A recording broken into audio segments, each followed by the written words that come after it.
Yes, sir.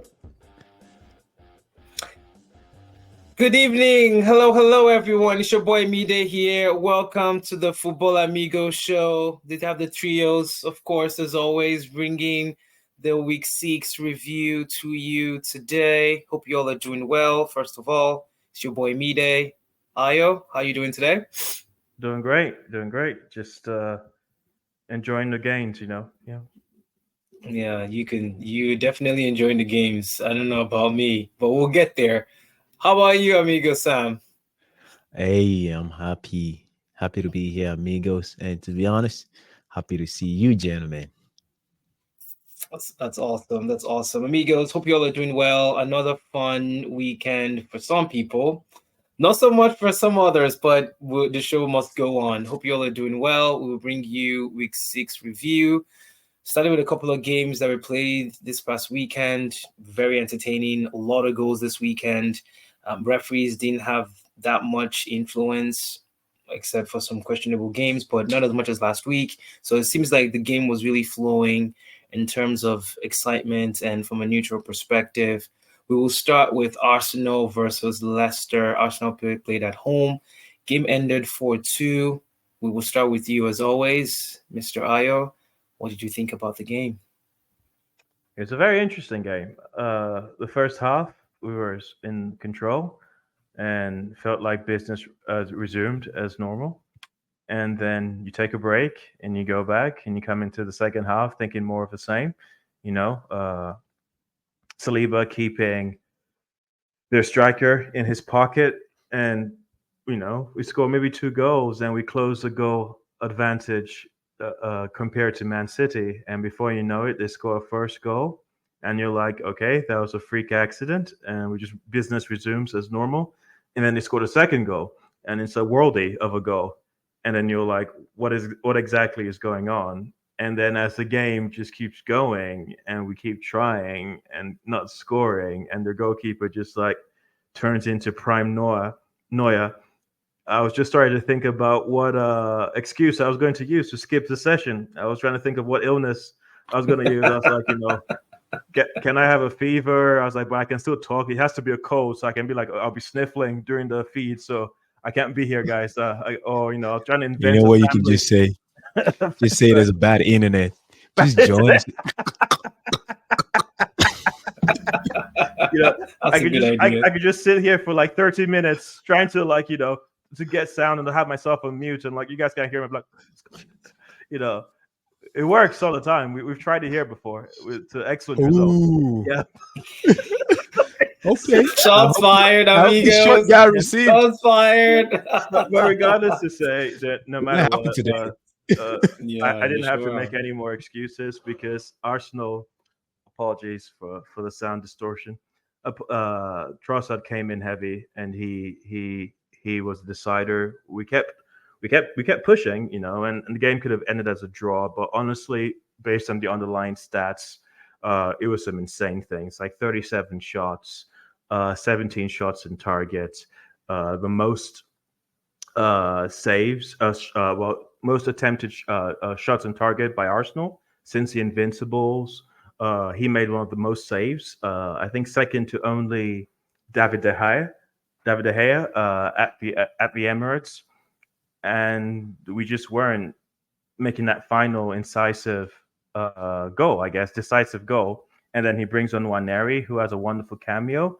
But most importantly, our main guy that we can trust in these moments, Trossard, gets the goal, and very fortunately, we also get the fourth goal in the dying minutes. And all this just tells us is at the start of the season, Arteta said we have to be prepared to win whatever the game state is. So we're not here to play X type of football. We're not here to do X or Y. We're here to win. And so no matter the game state, we need to find a way to win. And you can just tell that this is a team that can problem solve on the fly.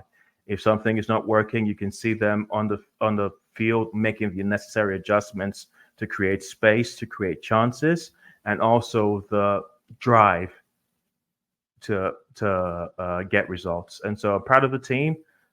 We are 14 points after 6 games, same points with Man City.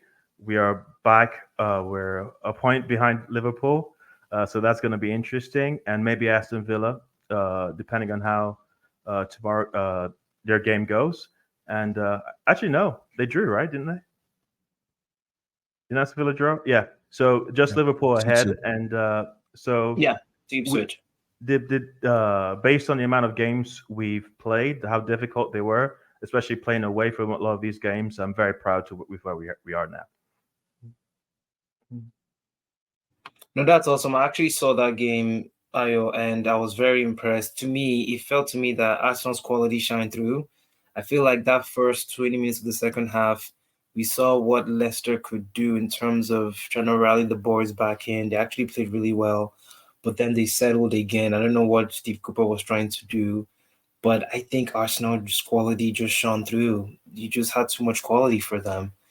I will say, like, on the surface, it looked like we should have been worried for brief periods. But if you look at the XG, for example, I think that was 4.0 XG for Arsenal and 0.27 for Leicester City. The second goal, that was world class. Like, he tries that a hundred times, he only gets that like once. The first goal was very, very unfortunate with a deflection, and so, and honestly, like, I was a little bit disappointed how easily they let Leicester City back in the game, but it wasn't so much a a question of how much better we were on the night. Like, if we had drawn, it would have been the most one-sided draw in history. Yeah. hmm I personally, and Assam, I'd love to hear your thoughts. Probably move on to the next to your team. I personally felt as good as Jimmy Vardy is, I don't think he can play alone by himself. I think that Absolutely. formation doesn't help him at all. He couldn't be found as a striker. Being a target man doesn't work for him. I think having someone else, I mean, when they won the title, he had Okazaki beside him, and he Okazaki did all the running around for him and got him the ball. Him doing it himself isn't gonna work personally. Sam, would love to hear your thoughts about the game. Yeah, I think it was a fantastic game. We kind of predicted, well, maybe I should say I kind of predicted that it might be a little bit of challenge for Arsenal to win the game, and we kind of saw that.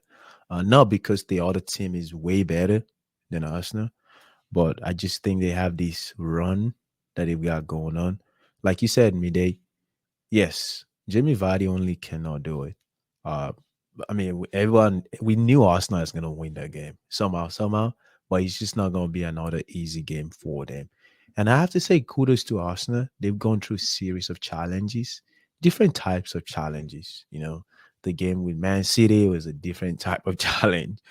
The Leicester game was a different type of challenge. Like your ability to win those games or tie those games will set you apart. They're playing like a champion already. Two goals towards the end of the game was impressive. They did not give up. That's really, really good.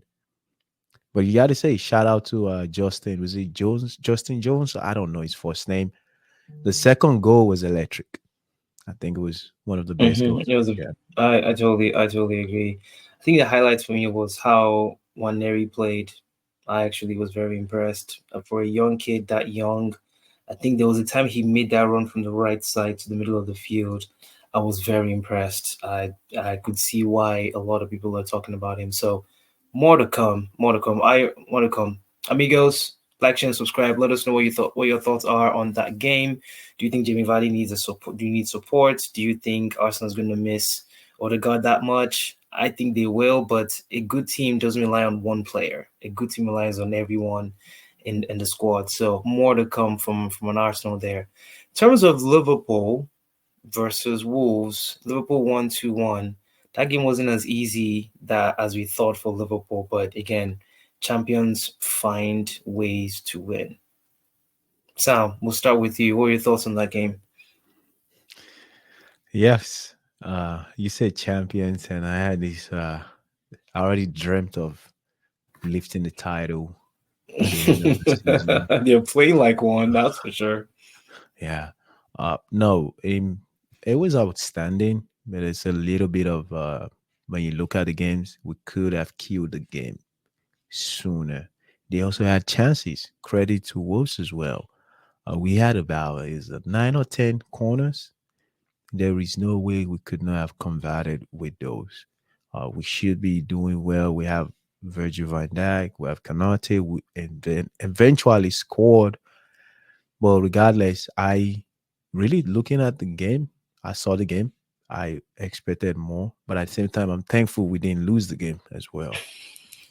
So, um, but individual performance also going to play. Virgil van Dijk and Harlison, they saved us in that game. I am personally impressed with how they turn up for us. I think Konate scoring his first Premier League goal is outstanding, but at the same time, we can also see on communication issues that I've been kind of pointing out when it comes to Liverpool's defense.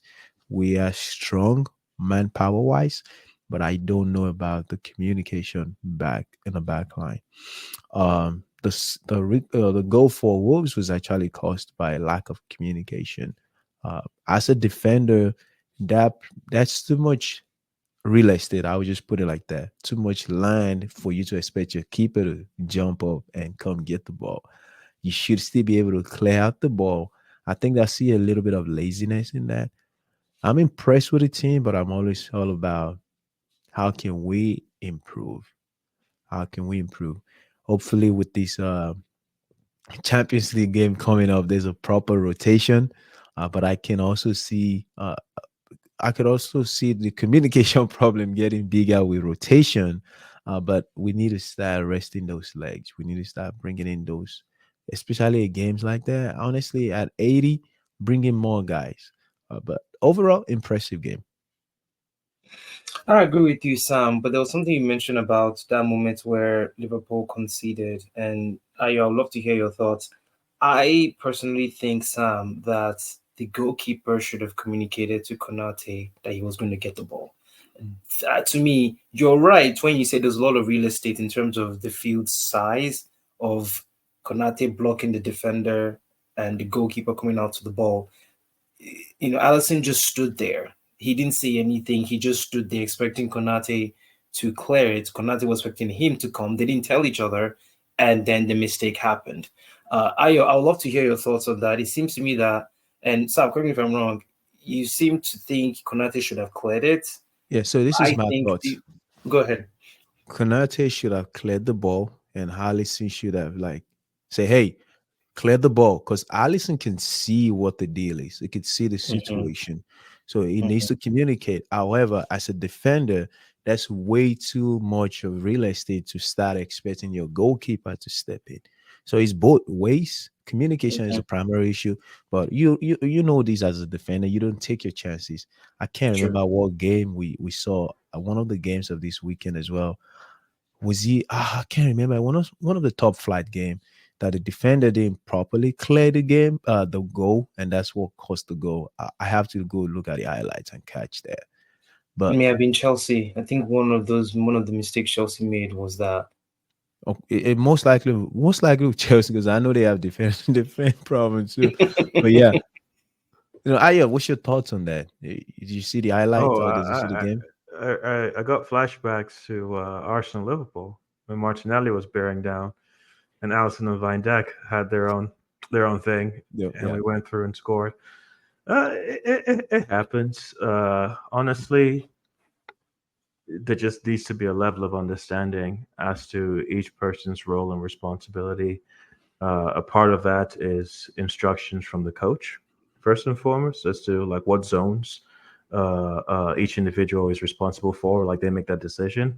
A part of it is on the player, the defender, and like you said, a part of it is on the goalkeeper who has a clearer view of uh, the situation. And if it happened just once, we'd call it a freak accident. But I think it's happened enough times, at least at the level of the Premier League, for it to be unacceptable.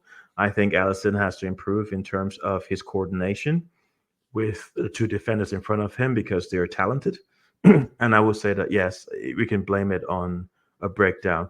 I will say, though, a better central attacking force with Wolves and they would might have really, really taking Liverpool to the cleaners. The game, one of the thing that really, really affected me that I was actually super surprised yet impressed was how easily they played through the press.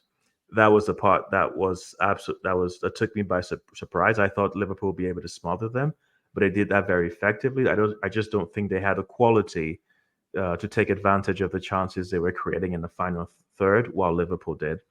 And that'll be more of a worry for me from the perspective of a manager as to that specific incident, because it happens, and it happens for the risk that teams like Liverpool, even Arsenal, and the rest take on. I would say though, if that was Gabriel, I would expect to be dealt with better. If that was Saliba, I could still see that happening. It does happen. It's just that lack of understanding of who's in control of those zones, and I think that needs to be dealt with. Yeah. Mm.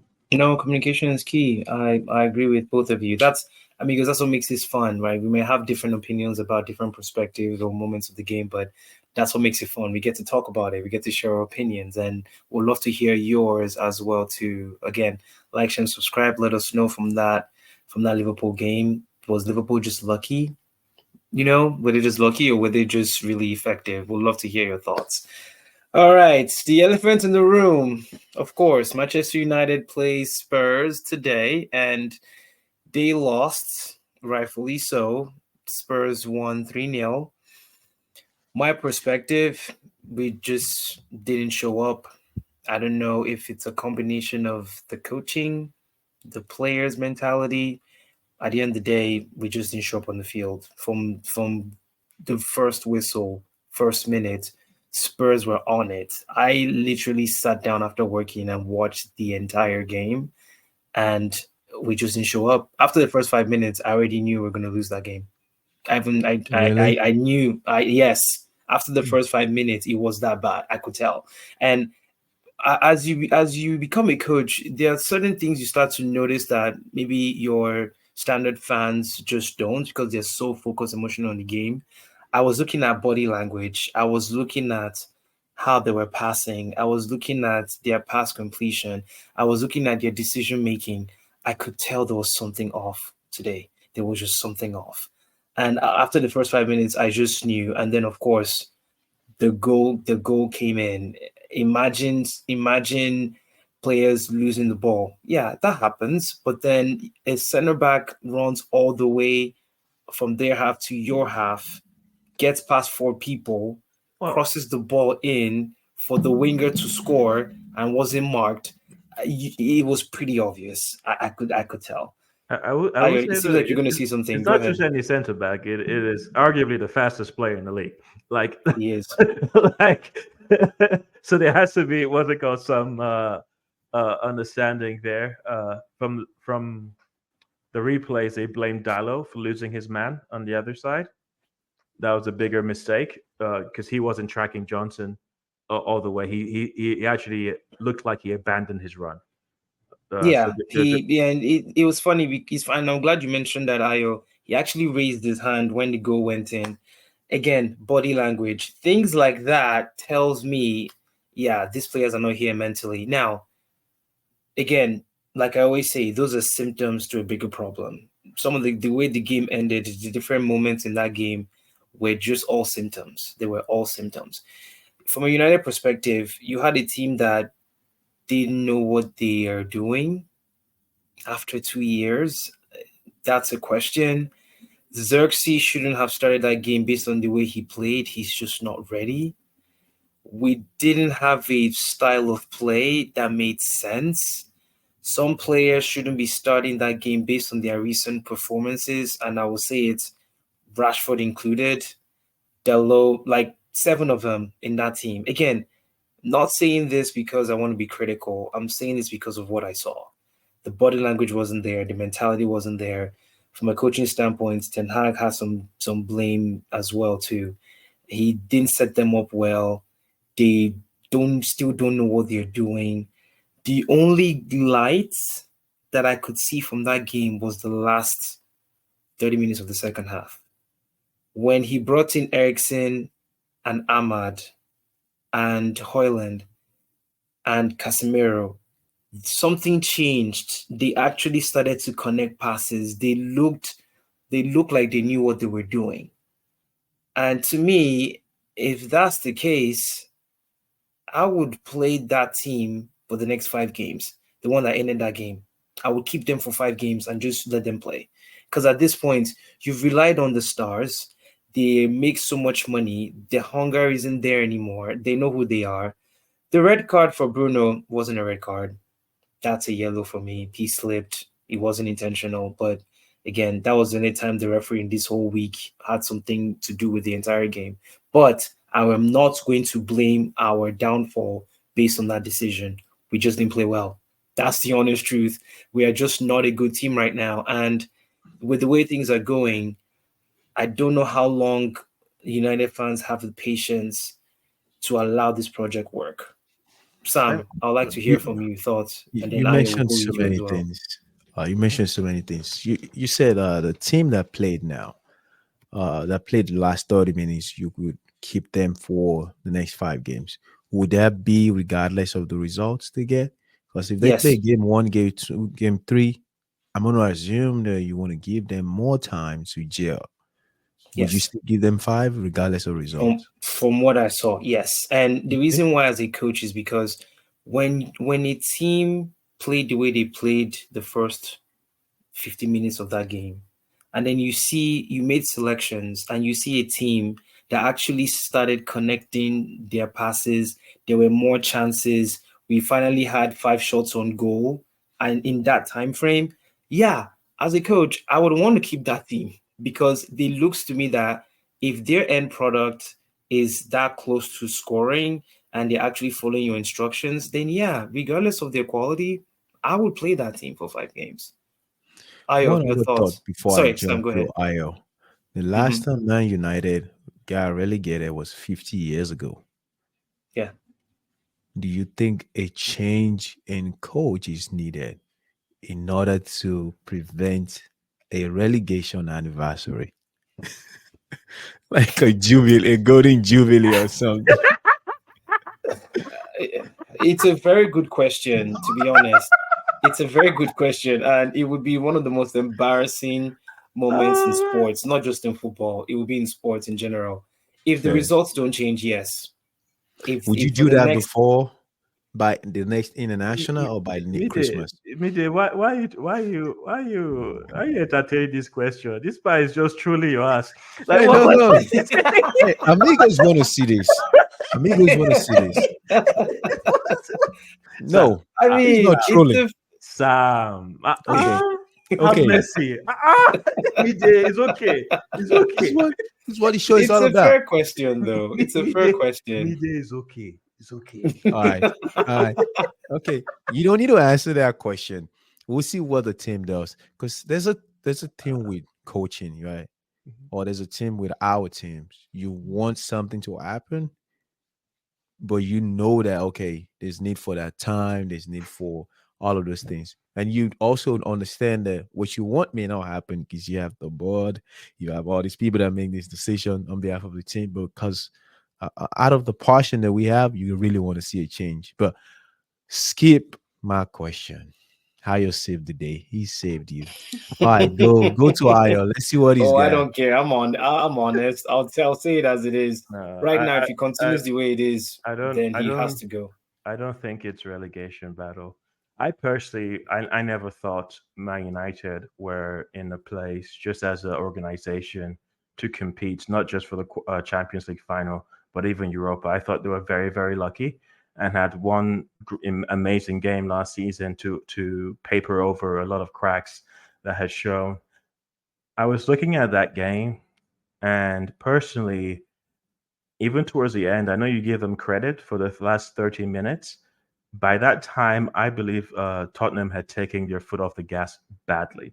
So players like Casemiro, players like Ericsson, they can't cope with the intensity that was on show in the first half. And I think it was as Tottenham became comfortable, you saw way too many players behind the ball, slower build up, and they weren't chasing it as much because they were just conserving themselves. So even if we put all these players in at the earlier parts of the game might have even gone back worse. And so the question that we have to ask as or if you're a Man United fan is this team of the quality that, oh, I change the coach and things change? Is this team of a quality of X and Y player? One player goes and one player comes in. You're going to see a significant difference. I personally don't think so.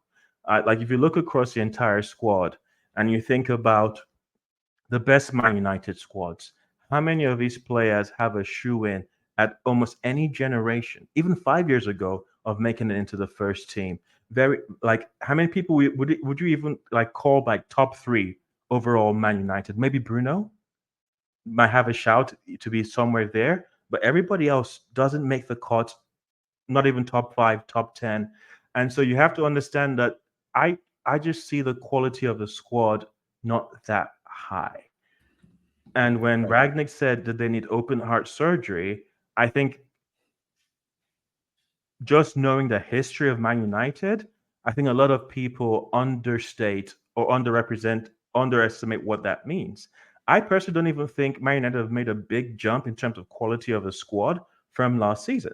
Reason being that for them to get the players that they have this season, they have to sell really good players, and maybe not fancy players, but players that were very, very effective for the squad. Wan-Bissaka is a big miss. And no matter how people, you don't have to like. I think he is. I think I he's a think he, so. he did a great job. I think McTominay did a fantastic job. Like Varane, he wasn't fit, but he was at least your second best defender for the entire time, and he's gone. So even if you get Delict, overall, you're not making that progress as it sounds on the squad sheet. And when you put it that way, the question now is, what can you get in a game like this? When you say they're not up for it, or they're looking down, or they're not up to the challenge, the question now is are these the players with the right mentality to be competing at this level? Like someone mentioned towards the end of the game, is that you see all these players and you get a feeling that the shirt is too big for them. Like they're not ready for that for Man United. They're not ready to play in that way. And like I look at all these players and I don't see players that are ready. You see Garnacho, amazing talent. I don't think he's ready. Mino, I don't think he's ready. The league just got there. The only player that out of everyone that you bought that is seems on point is Maserati on the right back. Like he was fantastic the entire time. But even he found dealing with what's the winger for Tottenham? The German that can't score? The former Chelsea guy. Yeah. Uh, oh man, that guy. Oh my God. Yeah. But he competed well with the player, but even the player had so many opportunities to score that a better finisher would have scored a lot more goals. And he scores a lot more goals, and we look at Maserati different. And so you have to understand that I really do think that this season is about stemming the bleeding. But yeah, And I your thoughts in terms of just what you notice about the team. yeah, it's just I don't think the squad is quality wise. I don't think they're where they need to be for the expectations of a Man United maybe fan base or organization. Mentality, they're definitely not there. Like whenever you mention, because I personally noticed whenever you mentioned that, oh, they seem sloppy. It's just that feeling of seeing these players and they just seemed overawed by the occasion. And I also think quality wise, I don't think they've shown anything in all their careers that we could expect them to hit the ground running or transform the team. Like De Ligt needs to find his form. That's why he got sold from Bayern Munich. Mazzarri is a great player. He's aging, but he's a great player, and he's showing where his base is. Uh, Even De Ligt and Lisandro Martinez, they need to find a new relationship and actually Mhm. know how to cover for each other. Xerxes coming into a much more difficult league, a much more in a team that's very turbulent. He has to find his rhythm. Fernandez has to know how to find all these new people. He has to understand the Xerxes runs. Like you're just so much of a dynamic that changes. And the easy solution is to get rid of Ten Hag, but as much as I want to put the blame at his feet. I have to say the problem is way bigger than him. And No, let me jump in on that. yeah, Um, from my opinion, yes, getting rid of Ten Hag would not solve the problem, but the coach is the mastermind, or I want to say, hopefully, he's the key decision maker when it comes to player purchase and player selection. Right now, the players that, like you rightly said, the players they have, they are no the team, the squad in general. I want to rate the squad at probably like 5.5 or maybe 6 out of 10. Honestly, even if you bring Mourinho back, put Jurgen Klopp, put Pep in Man United right now, they will still be producing average results. There is no playmaker on that team. There's no skillful player on that team. Honestly, I close my eyes and I look at Man United. The last time that I want to say the team was really okay, getting back up to playing an enjoyable game was really when Pogba was there recently, honestly, personally. Now it feels like everybody's just kicking the ball around. Fernandez will get to that playmaker level sometimes, but it drops to like, okay, I just want to brute force to win the game. So go ahead, It Media. is, yeah, and you're absolutely right. It's the inconsistency with this team. Inconsistent. That's the problem. They are so inconsistent. And as a coach, inconsistency happens when a team may not have the quality, but also the coach doesn't create the environment and this style of play to let them be consistent. That's the problem. So some of these things you're seeing in the games, all of these results they're getting, these are all symptoms to the bigger problem. I don't think Ten Hag is passing his message across to them, Mm, or he still doesn't have a complete team to implement what he wants to do. Again, the reason why, again, I say I would play that same team that ended the game the last 30 minutes is because that last 30 minutes, I could, again, Ayo, yes, I agree with you. Maybe Spurs put their foot down, right? But you still have to play the team that's in front of you. I actually saw what United were trying to do. They were actually trying to connect passes. They were trying to switch the play. They actually did that for a good 25 minutes and they got five chances from it. They just couldn't score, right? So, yes, it could be the team let off the gas, but it's one thing for that to happen. It's another thing for a team to follow the coach's instruction. And again, they actually did that towards the end of the game. yeah. Before I pass it back to Ohio, I think the reason why I really want the coach gone, and I kind of regret wanting Scott Jazz go now. I feel like that guy could have used more time, but this Ten Hag just doesn't have any passion to me. When they lose the ball, when they score United, all he does is just shake his head. A coach that does not have that passion, that is doesn't look upset, that doesn't show how unhappy he is in front of the fan. I don't know what they would do in the locker room. Look at Pep the other day. Arsenal scored and he just literally kicked the chair. The game hasn't ended yet. I'm serious. When you look at Jurgen Klopp as a Liverpool fan, when he was our coach, there's sometimes you're like, "What are you doing?" The famous Jurgen Klopp, like, "What? What are you doing, crazy?" But this man, I don't know what he's doing. It just does. It comes up to me as the babysitter. It doesn't come off to me as the guy that can say, Marcus Rashford, you suck this week. Hey, this is what we're gonna do. Like I'm 100% right now. Like you cannot babysit these players. You cannot be going back and forth with the reporter when they say, "Do you think these players could do better?" No. If they could do better, say, "Yeah, we're working on it. We're going to improve on it." So there's no passion. There's no. I don't think he's good enough. He's too nice of a guy. That's the way I see him. I'm sorry that I jacked no, no, that no, no. thought from you. You're good. I'll pose this question to you, and which is the state of Man United and the players that they have. Is there is useful pressure and there is useless pressure. There's a cutoff where any more pressure is gonna break them down even more. And so you reach a point where it's like this isn't a team where like I feel like they need to be shouted at.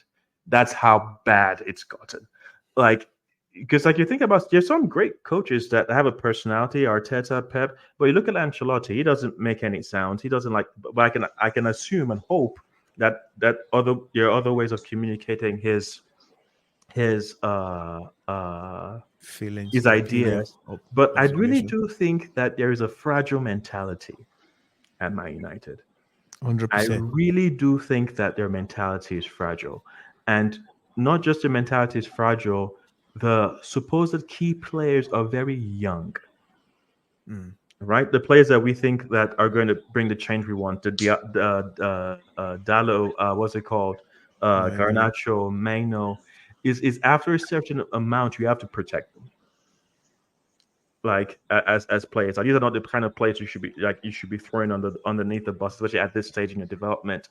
And so he has to walk this fine line of wanting them to do more, but not breaking their spirit. Because I do think where they are now is a fragile mental place, and they need maybe 3 or 4 more transfer windows like they had this time before we start seeing anything like a strong mentality because I really do reiterate the net change of in Man United like from this season to last season is not as strong as we would like. Maybe when Shaw is fit, when I saw a training video with Tyrell Mitchell on the left back, then because like for me, and I see like out of booted Dallo out immediately when he what's it called whenever he like raised his hand like Yeah, he didn't have a good game today. immediately. Like I'm not even like, oh, he raised his hand. Out. I don't give a damn about whether or not you admit you made a mistake or not. You shouldn't be making that mistake in the first place. But who is coming in Exactly. to replace him? And you're reaching a point where it's is there are intangibles. Don't get me wrong. Like and Arteta talked about intangibles where whoever doesn't fit needs to bounce. But Man United are in a fragile state financially and fitness wise, where I don't really think the best course is to really like what's it called, go hard because I think it might give diminishing returns. Personally, yeah. You're not wrong on that. But when you look at this as we wrap up this segment, this Man United topic, when you look at it, um, I think it goes back to the team that you're building. If you're building a warrior team, you are not going to. If you're building a warrior team that you really expect win somehow, you are not going to be the coach that just yells a lot. You yell with a purpose. You yell when you have to remind them that we talked about this on the training field. This is one of the things we talked about in our last video recap. But it seems like they just making almost the same mistake, and my man is just over them like shake his head. No, if something tells me that you've talked to them about this, and if so, let me take that again. You have to show that okay, we've talked about this. You don't need to. It just feels like they don't have conversation in their training. They just show up in training, they run around, kick the ball around, and here's the game plan. I don't think they're seeing what we're seeing. You know, you're right. What was that coach that said, yeah, they need open heart surgery? He's 100% right. You know, it just I feel like he doesn't even have control of the players he's buying. That's the only excuse I want to make for him. I Because I I personally think that it's they're trying to ride the ship Ineos and he give them what's it called credit for what they did over the summer. But I think this ship is so unmoored. It's I was watching a clip in this game, right? And they were saying talking about the disappointed Man United hierarchy, and they just showed this section of the crowd, and it's like 30 people in suits, just like sitting down there, and you're like, this is not a club of a stature in the game, not historically or financially, that can support that kind of convoluted Hmm. what's it called? Personnel. This is not. They still have the mentality or the approach of the mindset of old, but there's nothing in reality that reinforces that idea. There's nothing in reality in terms of facilities, in terms of squad quality, in terms of mentality that even reinforces this the fact that what's it called? Man United is anywhere near what it used to be, other than revenue, and even that they don't manage. And so I think before you ask of should the coach go, what's the quality of their facilities? Have they improved that? We don't know yet. Like, what's the quality? They try to bring in more coaches. Like, how long are those ideas going to bed? And are these the players we can invest in? Like, I personally think Fernandez, they've run him to the ground. And they've used up everything that is there. I think he's much better than how he's shown the last few games. But like the question now is Dallo still the answer? Is Garnacho actually the answer? Is Mino actually the answer? Would Ericsson or Casemiro even smell the field if the squad was at the right quality? Like these are questions that like it's not clear. Like I don't think they have the luxury of everything like we would expect from a Liverpool, give or take, right now. Mhm. And Just sorry, and that no, has to be addressed. Yeah. right. Just to wrap up real quick, I of course, it's one thing to state out the problems. I have a simple solution to this. If I was giving coach the way the team looks right now, I would change formation personally. I'll go to a 3-5-2. I would play Rashford and Hoyland up top. I would play Ahmad and Garnacho as wing backs. I would tell them they have two jobs. When we attack, you attack. When we don't have the ball, you defend. I would play Lindelof, Martinez, and Delete as centre backs. I would play Kobe Maino. I would play Ugarte and Bruno in the number 10 role and just let them play. The substitutes, I would bring in Anthony on the as a wing back. He's actually defensively really good and he gets good crosses. That's what I would do. And I would do this because at the end of the day, you are creating an environment for them to actually pass the ball and not just sit back and just absorb pressure, which they were doing in the first 15 minutes of the game. Thank you so much for your time. We will be wrapping up today. Thank you so much. Please like, share, and subscribe. Let us know your thoughts about these predictions, these reactions, and what's about to happen in Europe. I guess the banter continues from a United perspective, but we love the game. We love you all. Thank you so much. Have a wonderful rest of your week. As always, amigos, stay positive. Take Let's care. go, Red Devil. Oh, sorry.